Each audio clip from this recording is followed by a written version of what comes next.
Hi friends, welcome to our channel Chillamma creation. இன்றைக்கி நம்ம சேனலில் என்ன பார்க்க போகிறோன்னா, ஒரு சூப்பரான திருவிழா விலாக் தாங்க பார்க்க போகிறோம். நம்ம சேனலை ஃபஸ்ட் டைம் பார்க்குறீங்கன்னா பெல் பட்டனை கிளிக் பண்ணி சேனலை சப்ஸ்கிரைப் பண்ணிக்கோங்க. அப்போ தான் நான் போடுற வீடியோஸ் நோட்டிஃபிகேஷன்ஸில் வரும். வாங்க வீடியோக்குள்ளே போகலாம்.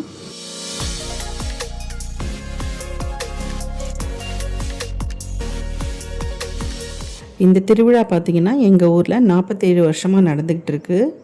வரதராஜ பெருமாள் கோயில் கம்ப சேவை அன்னதான விழா. இந்த திருவிழாவுக்கு முதல் நாள் நைட்டு பார்த்திங்கன்னா சாமிக்கு பூஜை எல்லாம் பண்ணி அடுப்பு பற்ற வைப்பாங்க. கோயில் பக்கத்தில் இருக்கிற ஒரு இடத்துல தான் இந்த பூஜை செய்வாங்க. இதனோட வீடியோ பார்ட் 1 நான் ஏற்கனவே அப்லோட் பண்ணியிருக்கேன். டிஸ்கிரிப்ஷனில் லிங்க் கொடுக்குறேன், போய் செக் பண்ணி பாருங்கள். முதல் நாள் நைட்டு ஏன் இந்த பூஜை செய்கிறாங்கன்னா, முதல் நாள் நைட்டு நம்ம அடுப்பு பற்ற வச்சு செய்ய ஆரம்பித்தாதான் ஒரு 2000 பேர்கிட்ட இந்த அன்னதானத்தில் கலந்துப்பாங்க. அவங்க எல்லாருக்குமே நம்ம விடிய விடிய சாப்பாடு செய்வாங்க. இது காலங்காலமாக எங்கள் ஊரில் நடந்துக்கிட்டு இருக்கிறதுனால இன்றைக்கும் அதுக்கு அடுத்தபடியாக வர ஜென்ரேஷன்ஸ் இந்த திருவிழாவை தொடர்ந்து நடத்திக்கிட்டு வராங்க.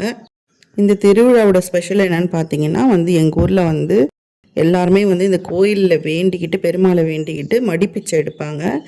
எல்லாருடைய வீட்லேருந்தும் பார்த்தீங்கன்னா அரிசி தானமாக கொடுப்பாங்க. மடிப்பிச்சை எடுக்க வர்றவங்க யார் வேணால் வேண்டிக்கிட்டு மடிப்பிச்சை எடுக்கலாம். அந்த மாதிரி இந்த பெருமாளை வேண்டிக்கிட்டு நம்ம மடிப்பிச்சை எடுத்து ஒரு விஷயத்தை நினச்சி செஞ்சோன்னா கண்டிப்பாக அந்த வேண்டுதல் நிறைவேறும்ன்றது நம்பிக்கை. எங்கள் ஊருன்னு இல்லை, வெளியூர்லேருந்தும் பார்த்தீங்கன்னா நிறைய பேர் வேண்டுதல் வச்சு இந்த மாதிரி மடிப்பிச்சை எடுத்து அந்த அரிசியை கோயிலுக்கு தானமாக கொடுப்பாங்க.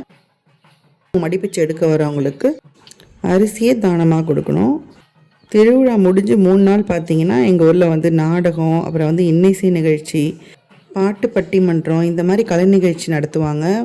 ரொம்பவே சூப்பராக இருக்கும். நாங்கள்லாம் நல்லா ஜாலியாக போய்ட்டு என்ஜாய் பண்ணிட்டு வருவோம். இந்த டைமில் பார்த்திங்கன்னா எல்லார் வீட்லேருந்தும் விருந்தாடி எல்லாருமே வந்திருப்பாங்க. வெளியூரில் உள்ளவங்க, அப்புறம் அந்த ஊரில் பிறந்த பொண்ணுங்க, அப்புறம் எல்லாருக்குமே சொல்லி எல்லார் வீட்லேயுமே பார்த்திங்கன்னா செம்ம கூட்டமாக இருக்கும். ரொம்பவே ஜாலியாக இருக்கும். நானுமே பார்த்திங்கன்னா மடிப்பிச்சு எடுத்திருக்கேன். அது நிறைவேறியும் இருக்குது.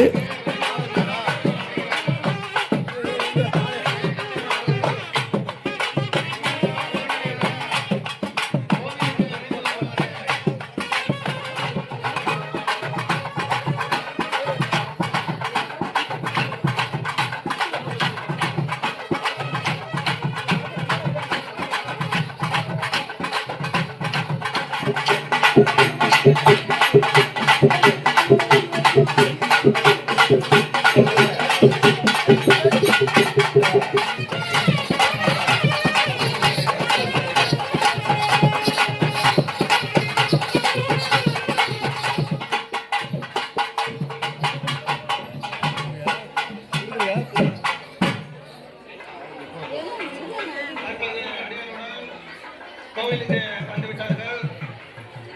கம்ப அபிஷேகமானது இன்னும் சற்று நேரத்தில் நடைபெற இருக்கிறது.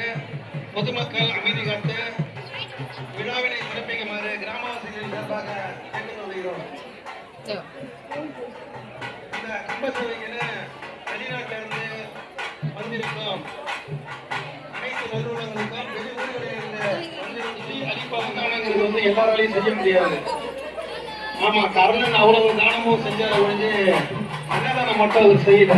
அதனால கர்ணன் இறந்து போய் மேல சொந்தத்துல அவருக்கு இடம் கூட கிடைக்கல. கர்ணனுக்கே இடம் கிடைக்கல. யாரும் கேட்டீங்கன்னா அவரு எல்லா தானமும் செஞ்சுட்டு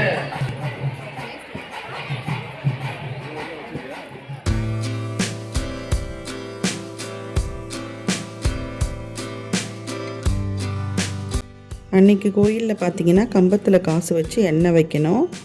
இதெல்லாம் செஞ்சு சாமிக்கு படைச்சதுக்கப்புறம் தான் அன்னதானம் போட ஸ்டார்ட் பண்ணுவாங்க.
தொழில் மட்டும்தான் அடிமை இல்லாத தொழில்.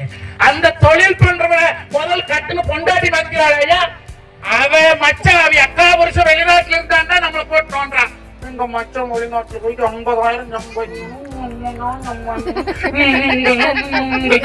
எங்கேயோ கடன் உடனே வாங்கி 5 லட்சம் போட்டு வெளிநாடு போய் அவன் அங்க கலைக்குத்தியமா பாக்குறேன். இங்க கௌரவமா வாழ்ந்துட்டு இருந்தவே அங்க போய் யாருக்கோ ஒருத்தருக்கு கால் டாக்ஸி டிரைவர் ஆகவே இன்னைக்கு ரோட்ல குப்பமா இருக்கிறதாவே எத்தனையோ தொழில். இந்த திருவிழா vlog உங்களுக்கு பிடிச்சிருந்ததுன்னா லைக் பண்ணுங்கள், ஷேர் பண்ணுங்கள், கமெண்ட் பண்ணுங்கள். சில்லம்மா கிரியேஷன் சேனலை சப்ஸ்கிரைப் பண்ண மறந்துடாதீங்க. தேங்க்ஸ் ஃபார் வாட்சிங்.